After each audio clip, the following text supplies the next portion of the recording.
15-year-old high school student Helen Sampson says she can combine her studies with hair ventilating. She's one of the children in the Kuchiguro community in Abuja, Nigeria's capital, cashing in on hair ventilation. It's a netting technique that takes individual strands of human or artificial hair and connects them into a wig cap placed on the head. If I go to school, we're coming back by 2. And if I come, I will just rest before I start ventilating. I will continue to ventilate because it's helping me and my family. Sampson began the craft as an after-school hobby with just her startup kit, a dummy head, extensions, wig caps, and crochet pins.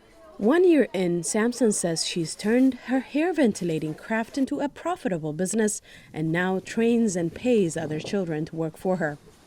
If I saw anybody ventilating, I will say please, can I try and ventilate? And they will tell me yes, and they will give me. That's how I learned how to ventilate. Some children in my compound, I used to teach them how to ventilate. If they continue to ventilate for me, I can pay them, and I will be paying them 2,500 naira. That's about $3.25. Like Sampson, more children in Nigeria between the ages of 9 to 17 are leveraging their creativity in hair ventilation to support their families. Binta Yahuza, a stay-at-home parent, says her household's economic life has improved since 4 of her 9 children joined the hair ventilation craft. Because we buy many things in the house, because I pay them for their school fees. Even we building house with this money, even to buy better clothes.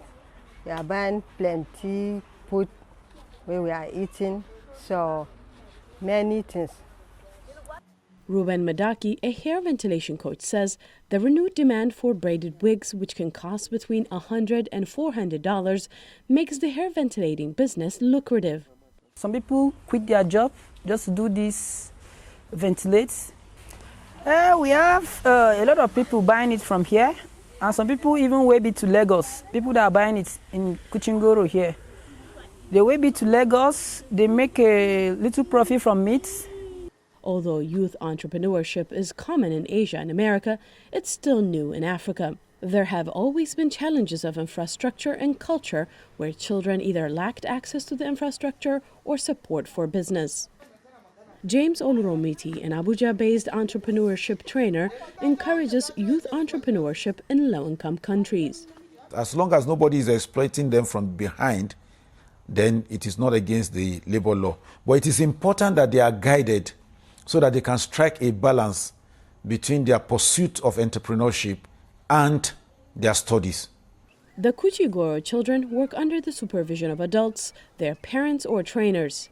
Despite the profit from ventilating hair, the job comes at a price, mild waist and neck pains, as it requires hours of sitting. But that's not enough to stop Sampson and the other children. She hopes to go into the business full-time after her education. For Gibson Emeka in Abuja, Nigeria, Salim Salomon, VOA News.